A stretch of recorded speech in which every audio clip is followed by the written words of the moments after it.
What's up, Shitimus here. With the new film Goat coming out this week, I decided to go ahead and top 10 favorites films from Sony Animation because they has put out some pretty good stuff over the years. Some not so good stuff, emotion movie.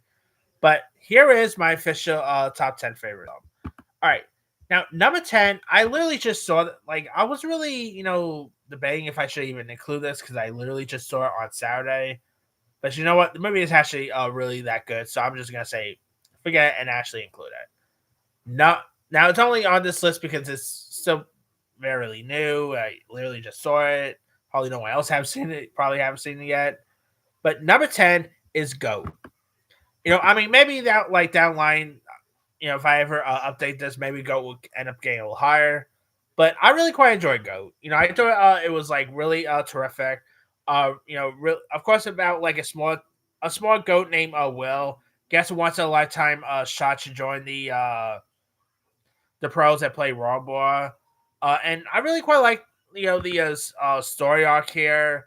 The message they throw out, like just because you're small doesn't mean you can't play big. I mean, I thought it was a really decent one. Kale Magaka's great. David Harbour's really good as a voice talent. Gabrielle Union, many others. It's a really good one. If you guys haven't seen it, give it a go. All right. Coming in at number 9 is Peter Rabbit.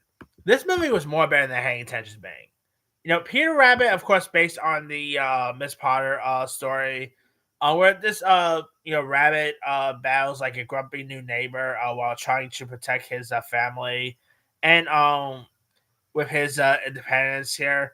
And Peter Rabbit, I really thought was a really nice, charming film. You got really decent actors like Domino Gleeson, Rose Byrne, Margot Robbie, Daisy Ridley. It is a really good one. If you guys haven't seen it, highly recommend that one. And of course, the sequel is just as good as well. All right, number 8 is the Smurfs, the first Smurfs. That is, the sequel has its moments, but it's a step down. Uh, that Lost Village wasn't so bad though. But I'm actually going with the 2011 one, directed by Roger Castell, who directed Scooby Doo.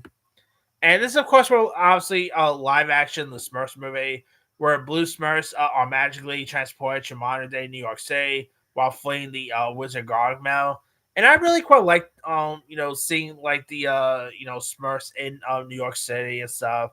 Neil Patrick Harris, Gemma Mays, great voice additions like George Lopez, uh, the late Anton Yelchin, Hank Azaria as Gargamel. It's such a really decent, charming one, and I really wish the recent Smurfs we had. I wish that was far better, but or as good. But yeah. Anyway, coming in at number 7 is Goosebumps.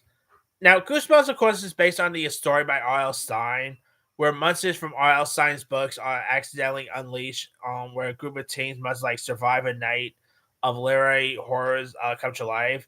Of course, you got Jack Black who plays R.L. Stein, Dylan Minnette as Zach, Amy Ryan, Ryan Lee. It's a really fun, entertaining one. The character Slappy, I quite also voiced by Jack Black, was pretty cool. I mean, I really quite enjoyed Goosebumps a lot, and it definitely had some fun, entertainment values there. And of course, the sequel was so bad as well. All right, number 6 is The Mitchell versus the Machines. Of course, the road trip family turns into like a humanity's last stand, where like an AI uprising begins like loud, heartfelt, hilarious here. Of course, you got the voices of Danny McBride, Maya Rudolph, Olivia Colman, Abby Jacobson. I mean, definitely love the animation style.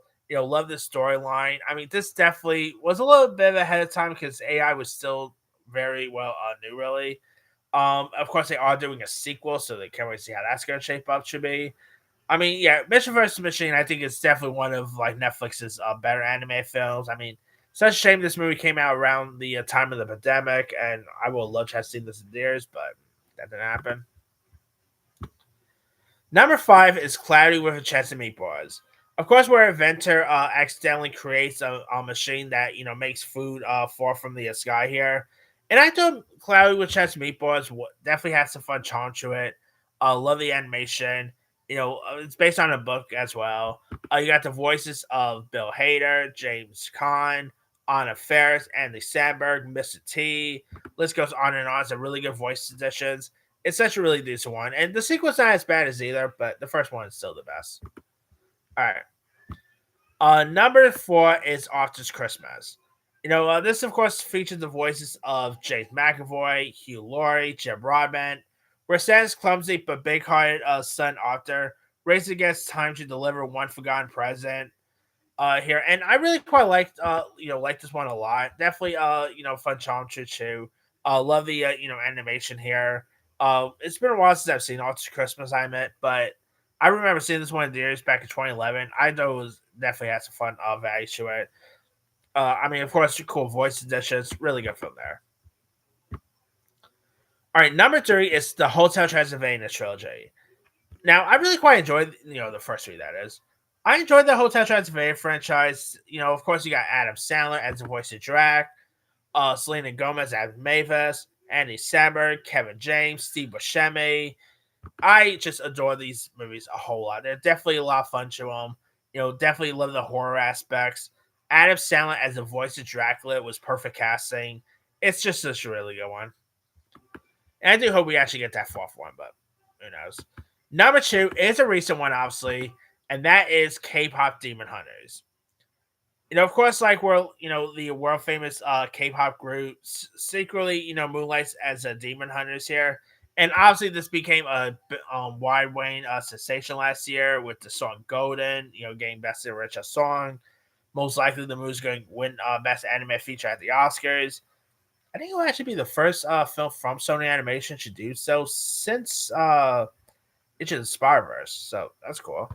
But yeah, K-pop Demon Hunters is just excellent. Just love great music, great fun aspects to it. It was of course in my top 10 favorite films last year too. It's just such a good one there. And my number 1 is obviously the Spider-Verse films. Of course, where like Team Miles Morales becomes Spider-Man and discovers the multiverse of alternate Spider heroes. And the Spider-Verse movies are just excellent. I couldn't really choose which one I wanted to be as my number 1, so I just choosing both of them in one. Of course, we do got this third one coming out next year. Can't wait for that. The animation for this is great. Of course, the first film did win Best Anime Feature. The second mostly I think it just got nominated. That's it. But sorry about that. But yeah, I still quite enjoy it a whole lot. Love the animation. It definitely is beautiful to watch. You definitely tell they did the animation did it took a long time to make these things, and probably some of the best animations from Sony animated character. To be honest, yeah. So yeah, can't wait for Beyond the Spider-Verse when that comes out. But that of course pretty much it's there. Here's my quick rundown. Number 10, Goat. 9, Peter Rabbit. 8, The Smurfs. 7, Goosebumps. 6, Mitchell vs. the Machines. 5, Cloudy with a Chance of Meatballs. 4, Arthur's Christmas. 3, Hotel Transylvania. 2, K-pop Demon Hunters. And number 1 is the Spider-Verse movies. And I could have gone with some of the other sequels. Others, like Open Season was pretty good. Surf's Up. Definitely not the emoji movie. Vivo, Witch Dragon. Monster House. That was actually Sony produced, not. But so, anyway, let me let you guys. What's some of your favorite films from Sony Animation? Drop comments below. Don't forget to like, subscribe, hit that bell for notification. This is Timmy Signer.